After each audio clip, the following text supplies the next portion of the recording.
I hear this guy behind me say, "F you, you effing c***s," and I turn around, I'm like, "Excuse me, what did you just say?" And he said, "There's a bunch of effing Jewish c***s over there."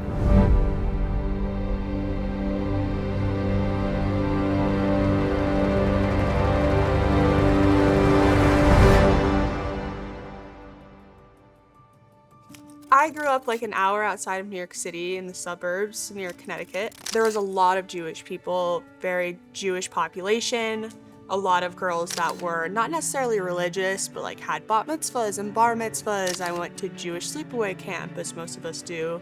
I celebrated Hanukkah and Passover and those sort of things, but Hanukkah and those kind of things were more joking wise for us. Like most girls would say they got a Louis Vuitton purse or a Gucci belt for Hanukkah. I would get like a half-eaten carton of ice cream and some socks. And that we did like 3 nights out of 8. We weren't serious about it. I realized that I could go on my Birthright trip in my junior year, and that really kind of ignited something in me to be more proud of who I am. Birthright trip is at one point in your life as a Jewish person, you can go to Israel for free. It's about 10 days. You get to see all of Israel and all of its glory. You get to see, the biggest things like the Holocaust Museum, the Western Wall, and then little things like the Shuk, this great little town, and everything in between. And it's just incredible. It was the best 10 days of my life personally. And it really made me feel more connected to Judaism and Israel as a whole. I would say the biggest thing that I learned about my Jewish identity on the trip was that we talked about the Jewish aspect, and they're like, you're not Jewish, whether you're practicing, you're Orthodox, you're not blood Jewish, like, you converted, you're Jewish.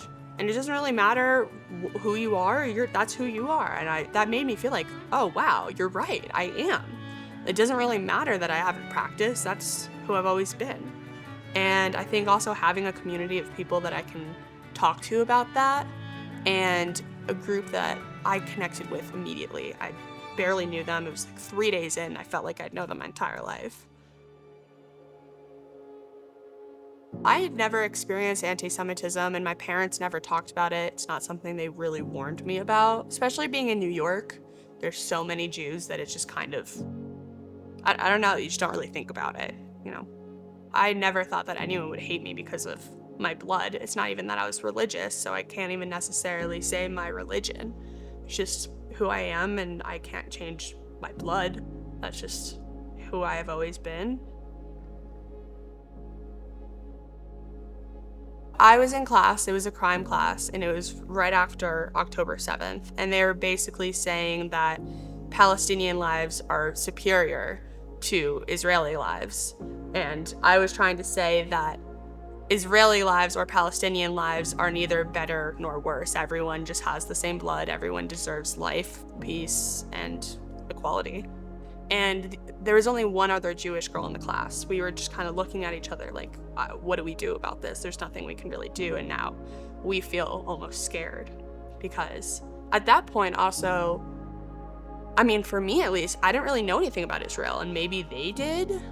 But to already have that preconceived notion that Israelis or Jews are less so than anyone else was bizarre to me. It's not something I'd ever heard in my entire life.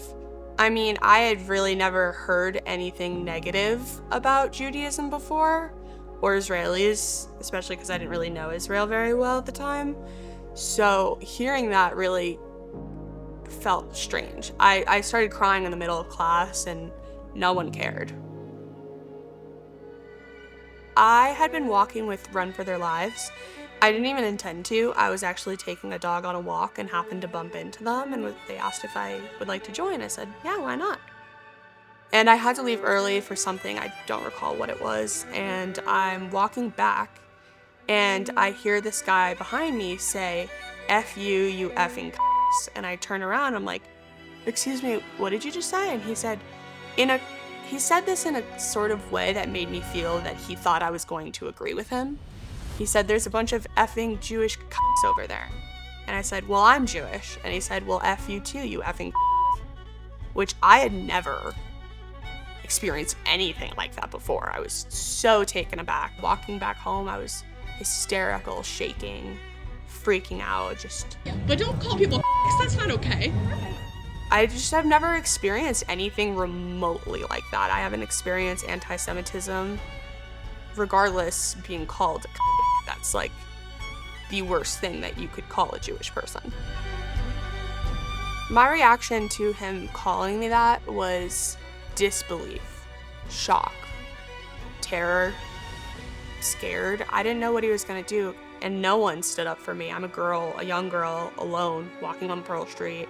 I felt so alone and so scared, and walking in the middle of a public area just hysterically crying, just trying to get home, was absolutely absurd. I never thought that I would ever be in that situation. I would probably say that it was misplaced anger towards Israel, as well as anti-Semitism. I think that those often go hand in hand nowadays, but I think because he was doing it towards a group that is pro-Israel technically, and also towards an individual who I didn't even say I was with the group. I just happened to be walking by for all he knew. And he said that to my face, which makes me feel that it's both. And I never realized, especially coming to Boulder, a place that's so open and accepting of everyone, I didn't expect that, especially here on Pearl Street of all places.